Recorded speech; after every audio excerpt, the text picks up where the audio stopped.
ever feel tired, exhausted, bored from your daily routine? Because I know I am. I mean, waking up every single day in the morning and having to feed myself work. I have to, take care of the house and, take care of my dog and and we got to pay the bills and we got to pay everything and we got to do everything and I forgot groceries. I have to do this at the end of the day. Oh snap, I have to call a friend, or I have to catch up with someone or whatever. And most of the time I feel like the time of the day just flies by, and I sit in my couch in the evening just realizing, like, what the hell did I just do? Did I do anything? I don't feel productive. I did nothing. But then I sit and pause to reflect, oh my God, there's so much to do in such little time that I am exhausted. And if I go even deeper into that, I'm like, there's really nothing going on in my life other than the routine, the mundane, the day-to-day, chores and errands and all of that. And as many of us may see that as a blessing, I sometimes sit here and I'm like genuinely bored. I'm bored and I'm exhausted all the time and a little hopeless as well. And if this doesn't happen to you, well, good for you, because, life is hard. But today I want to talk about being in a sense of awareness with anticipation, building anticipation in your life. Now, I'm in a place in my life right now where I am, a couple of months from turning 30. I'm 29. And there's and when you're younger, when, you're 18 or you're 20 or whatever, you become an adult and, you just got your driver's license, you got your first car. Oh, you got the keys of your first apartment. Oh, I went back to school. I finished school. I graduated. I went back to school and I graduated. Oh, my first job. Oh, my first, promotion or whatever. And then the excitement or the spark of those things are prolonged for a certain amount of time, and then that like excitement tends to go away. But I feel like in the beginning of my life, there was more like things happening. And one is also the pandemic and COVID, and a lot of us were we were sheltered in place. We were at home, and we all kind of been waiting, anticipating, and now the economy, we're all like, what's next? What's next? What's next? And that's actually the question that I ask myself every day. What's next? What's next? Do I go back to school?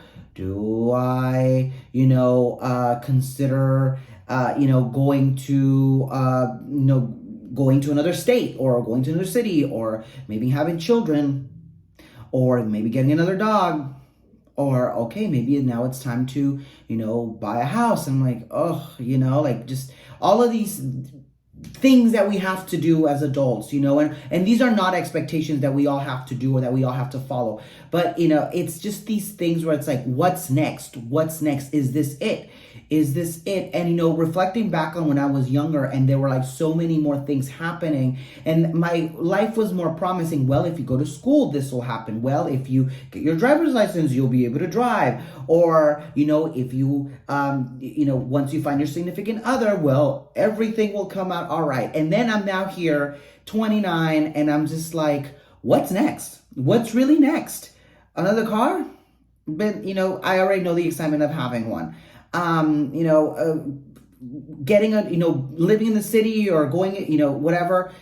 Been there, done that, and it definitely sounds like depression talking right now. And it does sound like I am not grateful of the things that I have been able to accomplish and the things that I do and everything, and that is something that I'm working on every day, gratitude and everything. But I think that today, just the idea of building anticipation, especially in a world where, we have deadlines and meetings. I got meetings today and all of that.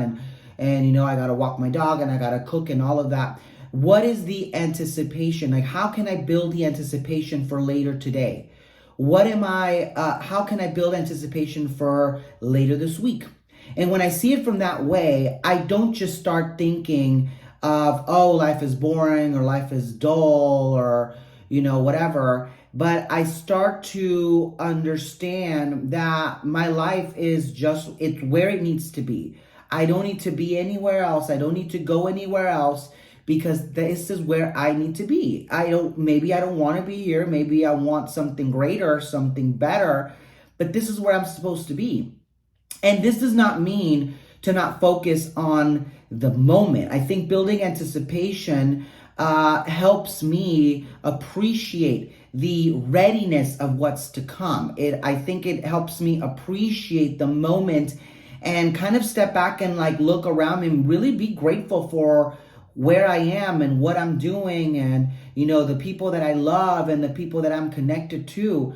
But also it lets me understand that there is something greater out there. And I just have to sit back and I have to enjoy the ride. I have to enjoy the ride and I have to understand that there are better things to come, I hope. So when I'm building anticipation, maybe I'm not, building anticipation for something glorious, something great, something big.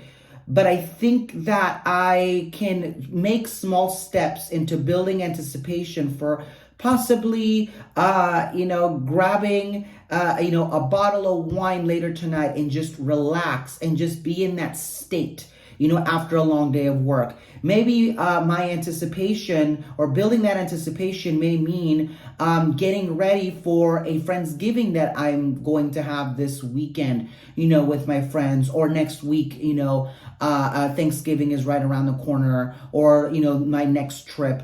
Building anticipation lets me understand that this is not it. This is not it. And, there is more things to come. And it helps me build that momentum that, all is well. I'm good. I'm all right. I don't have to dwell and, be frustrated about my mundane. There are better things to come. It may not be a huge, a huge announcement, but these little small things that I can be grateful for, that I can be happy for, goes a long way. So with that being said, have a great day. Stay true to yourself. Be kind to yourself. Don't be cruel to yourself. Don't be cruel to others. And I will talk to you all again soon. Bye-bye.